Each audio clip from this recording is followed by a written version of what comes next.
So our next presentation is actually the People of Podcasting, People of Packaging podcast live. The People of Packaging podcast is now in its fourth season with 65 episodes, over 22,000 downloads in 62 countries, and guests from 5 continents. They interview the most interesting people in and around the packaging industry and illuminate their stories.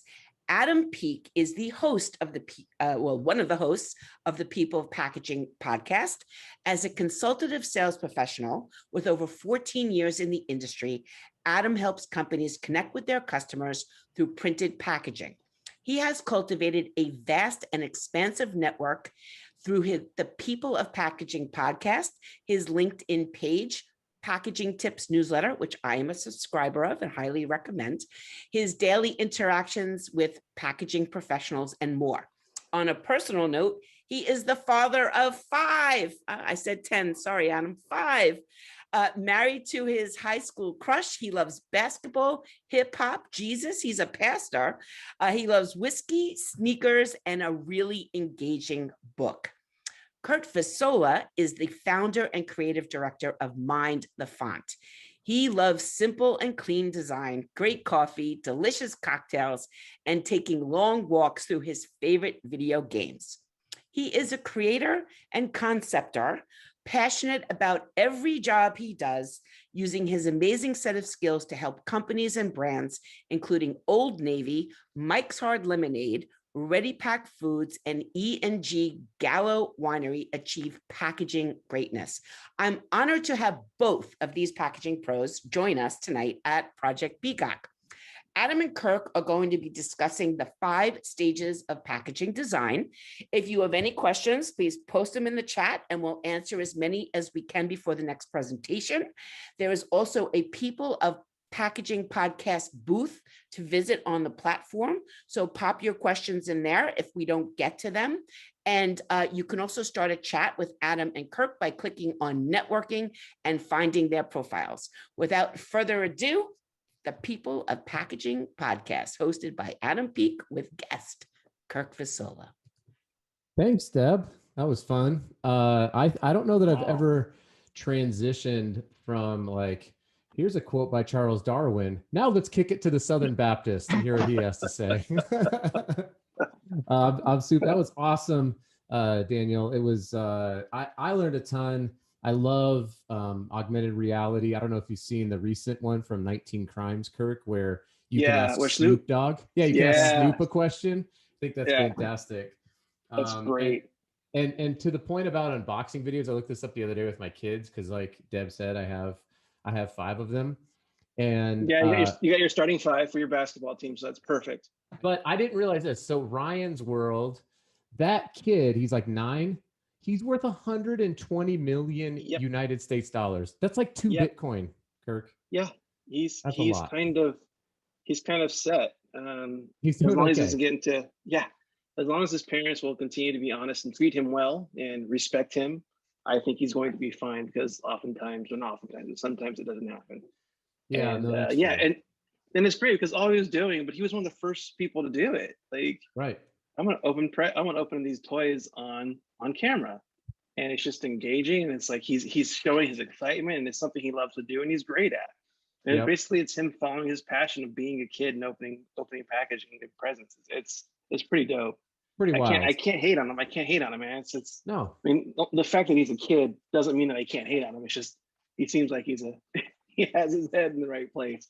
So, hey, I did an unboxing video of this hoodie that I'm wearing. This is the Kirk Visola brand, so VSLA. It's one of the raddest hoodies. Actually, I put it on. This is a true story. I put it on upstairs, and I was walking down to my office to do it, and my 14-year-old son goes, "Pop, when is that going to be my hoodie? When can I have that?" I was like, "You can't have this, son," because he's like my size now. So anyway, but I did an unboxing video. Kirk and I did an unboxing video that got almost as many hits as Ryan's World. Almost. Almost. We're so close. We're only about 119,999,990 bucks short. Yes. Of his grand total, but but money's all relative. Hey, There it is. so Deb, thank you. Daniel, thank you so much. That wasn't, it's going to be tough. Honestly, it's going to be tough to follow that Follow one up. that, dude. Yeah, Yeah, like thanks. electroluminescence. I'm like, what is going on here? This is amazing. It's like you're at the Maldives, but it's on your sanitizer packaging. I was like, what? This is so cool. That was awesome. That's so cool. Like Deb said, I am a packaging pastor, Peake. I host the People of Packaging podcast, and we are on the Project Peacock platform, which is an amazing alliteration that I was very excited to say. I'm joined by Kirk. I'm going to throw. We have one slide. We have a single slide, no videos, but I wanted to put it up because we're going to go through the 5 stages of packaging design. Packaging design, kind of going off of what Daniel just talked about, is so critical, especially that the last slide or almost second to last slide, talking about the Nielsen ratings, the importance of good design, not only at the retail shelf, but even in the home shelf, because it says, it engaged 41% of reorders. So it's not just, hey, is somebody going to pick this thing up off the shelf? It's they're engaging with your brand constantly, picking it up, pouring their cereal, whatever it is. There's a constant interaction. And if your packaging design is pretty whack, then they ain't coming back. Damn. Yeah. No, look at that. I did that. It's funny because the packaging itself is what picks it up, or what gets people to pick it up, and it's so important. But your product has to back it up as well as the experience, because the whole idea of, I'm gonna piggyback on what Daniel said about the experience and having something tangible and having something there that you can really relate to a customer with in regards to putting forth the best idea you have possible for that packaging. And we set I came up with 5 steps because it's how I work. Not all people work this way, but in the past 20 years of doing this stuff, I found that these procedures work the best in regards to getting your full experience out of the package, making sure that you as the client, if you're doing packaging, have the best experience moving forward with your clientele, the consumer, the customer. If you're doing, D2B or B2B, however you're doing your job, or however you're doing your product or pushing your product, it needs to be the best it can no matter what it is. And you have to make sure you go through all the steps and stuff in order to make sure you have all that's necessary for it. Well, I'm going to throw these 5 up so that people can see them on their screen. I've got the thing, the portal over here in my computer. So that's there you go. Perfect. That's fun. Is this just rotating through? I'm just going to leave it up like that. All right. You can see that I have Photoshop, but so yeah, let's, I kind of want to dig into some of these because some of them, especially early on, are so critically important, and it's amazing how many people miss. Maybe not, like, let's start off with name, right? Like, you'd think, oh, that's a pretty common thing. So talk to me a little bit about, like, when you're helping somebody design packaging, is this like someone goes, I don't know, I just want to make some soda. Can you design packaging for soda? And you're like, do you have a name? What? No. Yeah, there's been several projects I've worked on where people didn't have a name established as far as making a foundation for their brand. You want to own your brand. You want to own it from top to bottom. That starts with the name. So, for instance, if I want to name my brand Nickel, but it's Nikel, there might be some problems with Nike. So you have to go through the whole trademark process and make sure that your brand is ownable. And that's the biggest reason why I tell people to make sure you know what your name's going to be and know what your name is, because you can't start a project and then be in the middle of selling something and then have a cease and desist and have to change your name. And you've seen it happen with larger companies before who started getting bigger, and then all of a sudden it's like, oh, we used to be, now we're, and it kind of is it hurts you more than you would think, because your customer gets used to calling you a name. You have all this revenue and all of this brand recognition, only to have it ripped away by someone saying, oh, you can't use that name anymore. So it's, as silly as it sounds, the name is so important to have, and make sure that you have complete control over it. That's what I've always realized when working on projects. So to kind of hammer that point home, this isn't, I one time, I was young, 20, let's see, how old was I? 28. And I decided I was going to start a church in Fort Collins, Colorado. And we did. We like started a church. And I was so pumped because I was going to talk about the combination between grace and life and how the intersection of this and all this stuff. So I was being super creative. I took the Greek word for grace, which is charis, charis, and then for life, zeo, zao, and I split them together. And I was like, it's charis zeo. And so I did the whole thing, right? I literally filed all the stuff. I did all the things. I printed off things. I invited people. We get going, and the first time, the very first like Saturday night that we meet, somebody says, "Hey, I'm just curious. What's up? Why'd you name your church after a Mexican sausage dish?" And I was like, "What?" He's like, "What? Yeah, it says chorizo. I don't understand like why your church is named chorizo." True story. That actually happened, and I was like, "Oh, I You can't. And once you see it, you can't unsee I it. can't unsee that, right? Like Yeah, there was no like we were gonna name one of my kids Cyrus, my youngest son. We are gonna name him Cyrus. And the anesthesiologist, he was like, "Hey, you got some names?" Like he's giving my wife the epidural. We're like, "Yeah, we kind of like Cyrus." He literally goes, "Well, I guess it's better than Miley." I hadn't thought about Miley Cyrus. And he came in like a wrecking ball and ruined it. And now his name's Emmett because I couldn't do it. I literally couldn't do it. So equally as wow. important with your brand, right? Like, you Yeah, know, yeah. It's bring in not just the legal stuff, but I would say even bring in different people, you know, objectives. surround Bring yourself people with around. diversity Yes. and different perspectives, because you don't know, Yeah. like you could be the chorizo of whatever it is. Yeah. Ask people who are going to be honest with you, friends and family, and especially your kids. Your kids have no problem calling you out on stuff if you have them. If you give a name to something, they will definitely call you out on it. It's guaranteed that they will say, "Oh, it sounds like this," or "Oh, that sounds terrible," or "Oh, why'd you do that?" So they Yeah. usually have their thumb on the pulse of what's cool and what's not, cringy, as it were. That's probably even cringy to say cringe. Yeah, saying Yeah. cringy now I think is cringy. Yeah, there's an awesome SNL skit about naming, by the way. It's old. It's with Nick Cage, and Oh he's like yeah, oh deciding yeah. names. Have you seen that? That's And probably, he's like yeah, dude. It's Todd, probably, Tad, Tadpole. Our son's a tadpole. Then somebody shows up yeah. and he's like, "Yeah, I got a telegram from Mr. Asswipe Johnson." Swipe He's like, Jones. "It's Oz as we we pay. pay. It's as It's we Oz pay." we pay. Yeah, yeah. So yeah, names are important.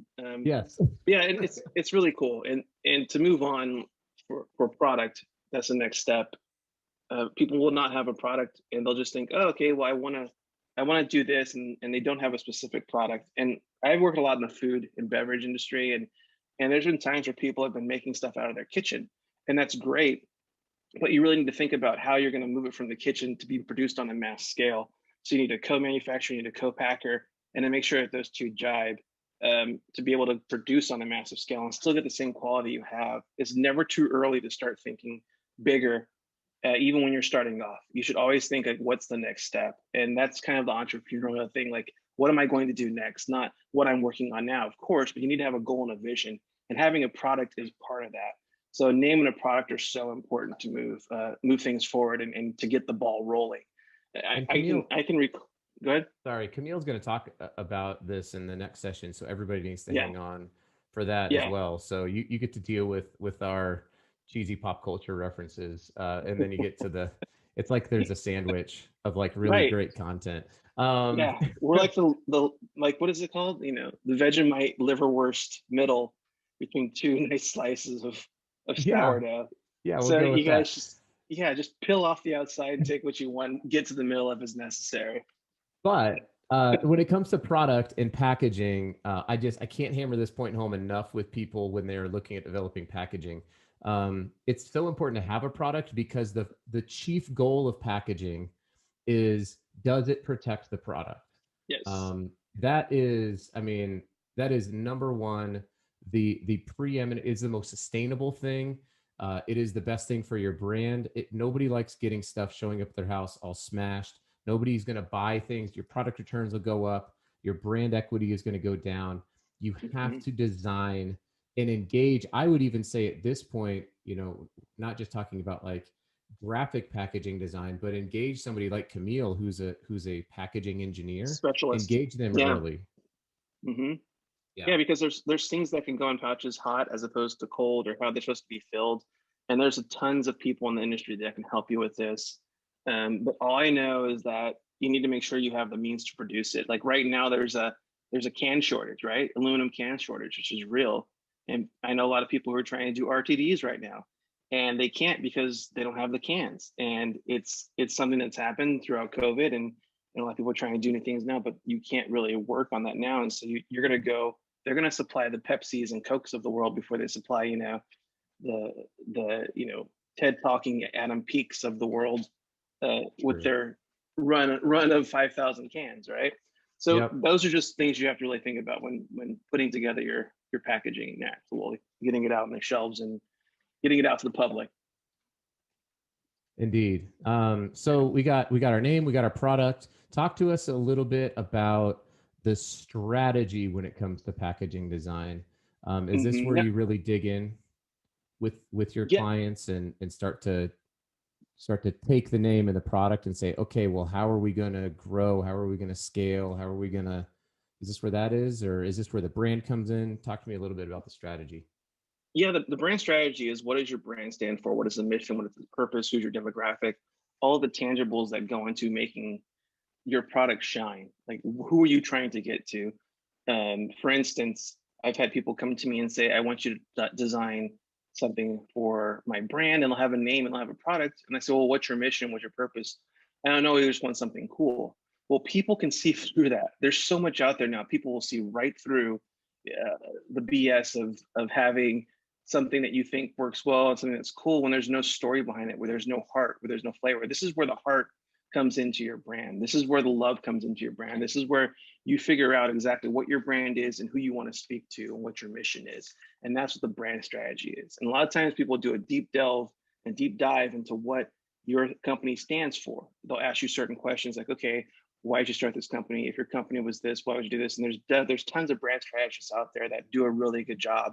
I am not a brand strategist. I can help people kind of work through things based upon my experiences before, but for someone who really wants to do a deep dive into their product and their packaging, they need to hire a specific brand strategist to help them come up with a means of a creative brief to hand over to someone like myself, like a package designer or any other person that's going to help them move forward with marketing. It sets the tone and basis for your entire organization, for your entire package, for everything that your product is about. That's the importance of it. So even though it's number 3, the first 2, product, and name, those are great. You need those, but the strategy is like the heart of how you get your packaging started and how you get the most impact when you're going to shelf. Yeah, and I think we've all seen bad strategy, even recently. I know, Kirk, that you commented on our friend Avelio's, I think it was Avelio's post, where he was talking about how Coors was going to get rid of their hard seltzer line. Was it you that commented on that? Like, yeah, the brand strategy, maybe it wasn't you, but we could pretend like it was. Yeah, it was me. It was you. Okay. So the idea that like somebody who loves Coors, like when the mountains are blue, like, it's cold, and like, give me a Coors, is going to be like, what else I want from Coors is a nice mango sugar-free alcoholic seltzer. Like they're not the same. They miss their brand, and now, so it's like big companies can miss this. I mean, it's not, Coors is a massive company. As a matter of fact, I think that they probably miss it bigger, like they'll miss it on a larger scale because they just do things at scale, but they can recover from it. Smaller companies, though, it's obviously important to Coors. Nobody wants to lose money or whomever, but like smaller companies, it's like, if you miss, I mean, the larger you are, the more room you have for error, the more room you can recover. So a lot of times I've worked with larger companies and they're so disorganized because they don't have to be as streamlined as they need to be because they're so successful. And that's what you call pandering. When you just decide to launch something in that category to kind of chase the tails of White Claw and even like Mike's came out with the seltzer, they came out with the lemonade, Bud Light, Natural Light, Coors Light, even tequila brands, like everyone's doing seltzers, seltzer waters and hard seltzers because it's the trend right now. Topo Chico is. And is it going to stay around for a while? Who knows? But they got a little niche of it. They put something out and they're hoping to get a little bit of the market. A lot of times though, even companies, and it's kind of off the topic, but they see a brand doing really well and they'll just buy it. Yep. So I think I was thinking like maybe Coors or Bud Light or one of those large, like even like a Diageo would just buy something like, okay, this is ours. So, but now, but hey, Coors is Coors, man. Coors Light. Coors. Taste I almost said taste the rainbow. I totally almost mixed up what is that, Skittles with Coors? Skittles. Yeah. Ooh, same thing, man. Close. Basically the same thing. So number 4, we've got exploration. It's really hard to see since it's on the screen. Deb just commented, Coors does not scream mango to me. No, but Deb, you don't know this, and I'm a pastor, so you have to trust me, but mangoes will be in heaven along with queso, just so everybody knows. I'm just letting you know. And really good guacamole. There you go. So exploration, Kirk. So we've gone through the name, the product, the strategy. You're walking through with somebody. What is exploration when it comes to packaging design? Exploration it's a great question, Adam. Thank you so much for answering. The exploration is basically what it means. It's taking the ideas from the brand strategy and coming up with a means of creating themes or buckets to explain exactly what you want to do for the brand itself. Because there's many solutions and many interpretations of one idea. And this is kind of where the dance comes in, where you're able to be creative and explore and push the boundaries of what you think something might work and how far the client wants to push it. So what I try to do when I go to this phase is I try to do something that I think is very, not safe necessarily, but a good solution. And then I try to do something a little bit different, and I try to do something crazy. And I want the client, the whole idea for that for me is to make sure that the client, when they see the product and the ideas and the concept, they're like, oh, wow, there's a lot to think about here, because we don't know exactly how to go about it. There's larger companies who don't even do that. They literally produce one thing and say, here you go. This is what we're giving you. And I always thought that was a bit arrogant, but also doesn't really give the client any options. I mean, of course they come to you because you're an expert, and they should trust you coming to you because you're an expert. But at the same time, people like to see different options. I mean, like, people want to see what else you can do and how it makes them feel and what actually you're going into. Like, for instance, I'll do something and I'll name them different categories. Like, one will be rustic, and one will be bold, and one will be colorful. And they're all different feels and looks, but they all represent what the brand strategy defined for that product. And depending upon how the client's feeling or what they really think, something always speaks to them, or they'll be conflicted about something. And that's the way I want to approach every design I do, whether it be actual just a brand or whether it's the packaging. And I want to make sure that they have a wide range of explorations in order to make them feel like, okay, I feel like there's something here and I can work with this and move forward and do a better job and deciding on how I want the company to be represented. Have you ever over-explored with a customer to where you gave them, you give them all these options, and all of a sudden it's like paralysis by analysis? They're like, I didn't realize you could do llama skin coating. That's creepy. So my father outlaw is what I call him.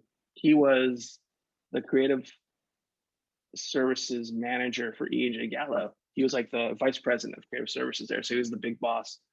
And we would work on projects outside of that. And he would just be sending me tons of things. I'm like, dude, we can't send them all of this because they're not going to be able to decide. It's going to set a precedent for how many things we should send them when we know we can narrow this down and put forward our best 3 or 4 things, right? Or 4 or 5 things. And it was always, you send them stuff and sure as shit, these are great, but can you try, instead of like really giving them succinct examples, explaining your thought process behind each bucket or theme and presenting it, you just regurgitate a bunch of things. They're nice, but are they what you want to represent their brand? And that's what you really have to think about when you're doing it. So yeah, I've learned my lesson. Let's put it that way. Got it. Never present something you don't love, but don't oversaturate something you're presenting because it takes away the value of it. It cheapens it almost to where people, they want to see more, like, oh, you just give me all these options, because it's not easy. We just make it look that way. And so when you're saying, oh, I should see more things, like, no, this is it. You need to really think about these three things. And if you like the direction something's going, we can explore it then. But yeah, man, I've learned my lesson. So the answer to your question is yes. Yeah. Yeah. And I think even going back to the first presentation with Daniel, like that, exploring how cool things fit into a brand strategy is so much fun. But at the same time, I've seen to where it goes. Like I remember one time I was working with a customer about they were trying to solve a diversion problem, and we got so far into like RFID, and it was like all these products, and they were a global company, and then we were going to use NFC on this, and it got all the way, like the marketing and the operations people were like, this is awesome. Purchasing was like, how much is it? I was like, it's $37 million a year. They're like, we can't add 37. It was like like we over explored. They were like, this isn't even conceivable. Who? And so it's like, even when you're working interdepartmentally, especially on the exploration, make sure that this is an exploratory meeting with all of the people who are going, the regulatory people, like not every single person, but this is where you want to get, I think, the input, because the final stage, the review and finalize, could take forever, and you couldn't just in an endless cycle of iterations if you don't engage people kind of earlier on in the cycle, right? Exploratory, absolutely. And usually after the exploration phase, there's, okay, this design is what we landed on. Now comes all the technical aspects, which I'm sure Camille's going to get into, of dye lines and checking with the printer, like yourself and other people who actually work in the print. Like, okay, what is the dye line for this? What colors can I use? How do you actually bring that concept to life? How do you make sure that everything's dialed in? You have all the regulatories as far as the size for the NLEA, for all the type on the, and the supplement facts or nutritional facts, like they all have to be a certain type, a certain weight. And you have to make sure that all the ingredients are on there, make sure the ingredients are right, make sure that all the weight's right. And all that stuff needs to be put on there in order to make the packaging work properly. And for me, that it's nerve wracking, because at this point, there is no turning back. With a website, with anything in that nature, if you have a typo or wrong pictures, like, oh, let's just change that out. When you're going to print, 500,000 pieces of art, and you realize that there's a typo or the color's off, it's pretty nerve wracking. And you have to make sure you have several sets of eyes checking it, making sure everything's done and crossed. So that's where all the reviewing comes in as you're finalizing it, because at this point you can't go back and say, oh, I don't like the design. Yeah, it's too late. You can do it, but it's going to incur you a cost. It's really a insult to the people who have already made decisions, like if they're a higher up. And it's also very disrespectful of like the printer's time. You have to think about all the stuff that goes into making a package too. Everybody in there is taking time to help you figure out what you're going to do. So be certain about what you want, know what you want, and then be confident in your decisions. And that's really hard to say. I mean, because it's so hard to not know exactly or specifically what's going to happen, but you have to be able to trust the people around you that it's going to come out the closest thing that you can, or the closest thing that you can to when you saw it on screen or when you saw it printed out. So, and another thing that's really fun at this time too is to do mock-ups. Print out things full size, fold it up, see how it looks, sit with it for a little bit, and see how it's working. Because showing something flat on screen is always so much different than showing it in your hand. And that was a tangible thing that Daniel was talking about. Like when someone gets something in their hand, it's a totally different experience. I think the coolest thing about me and getting into packaging is that it's never going away. Packaging is never going away. People are saying, oh, newspapers are going away and all these things are going away. Blockbuster went away, and but it's never going away. Everything that you receive is going to come in a package, whether it's an Amazon, bubble wrap, bubble flyer, or if it's a cardboard box. Every single thing that you get or unwrap is going to come in a package, because inside of that box is something that's been wrapped. It's something that's been processed or printed in a factory and coming to you that way. So always think about that. Packaging is never going away. So that's the coolest thing about getting into this field. Yeah, package. I mean, it's a $1 trillion industry. globally, with a T. It's a humongous industry. I think there are, if there's printers on here who are looking to pivot, there are ways, there are on-ramps into packaging, especially with the advancements of digital, to where you can get into packaging. You can get, laser die cutting, and there's all sorts of cool stuff that you can do to get into packaging while utilizing your the same kind of employee base that you have. So, and I know that I'm preaching to the choir a little bit there, but it is really an incredible industry. Like Kirk said, it's not going away. I think COVID really showed the importance of packaging. You think about the fact that we're going to be at 10 billion people globally. I think it's by 2050 is what the indications are. That is up from 1.6 billion people in the year 1900. So as people are growing, you need more food, you need more, beverages, you need more, comfort foods, you need more healthcare. There's just more things, which also highlights the importance of us in the packaging industry to take care of the environment, to do things in a sustainable way, to partner with brands and companies and designers who are doing that, on and on and on. So I love the industry, obviously, because I've kind of dove in to it, and I know that you do as well, Kirk. So I'm going to stop sharing, but why don't you kind of tell everybody who might be curious, how do they get in touch with you, either for themselves or if they're like, gosh, I got a client who really needs some help. Right. Well, the name of my company is Mind the Fonts. It's very easy.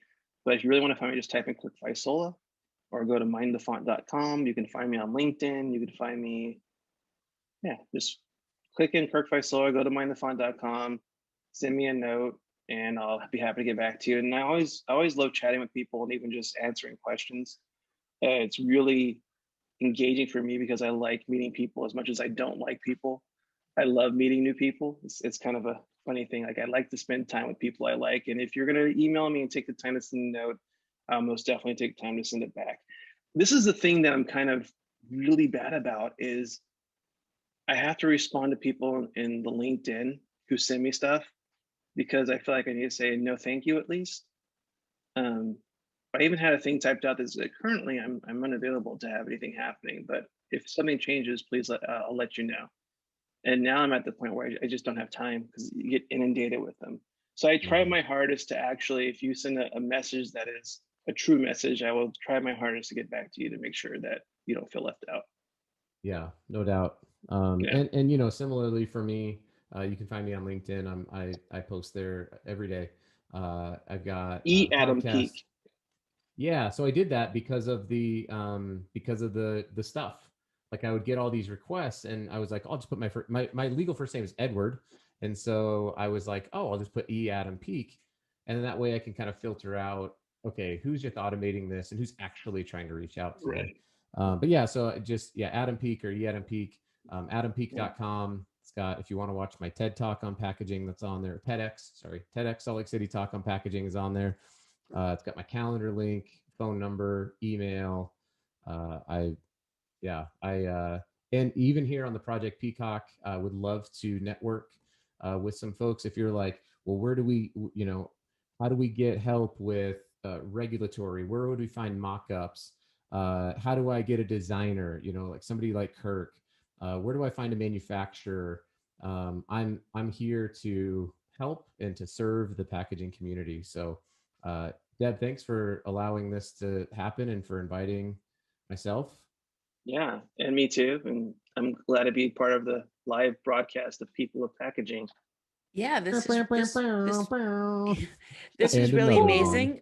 Just so you know, Kirk, Jerry was very excited about your your talk.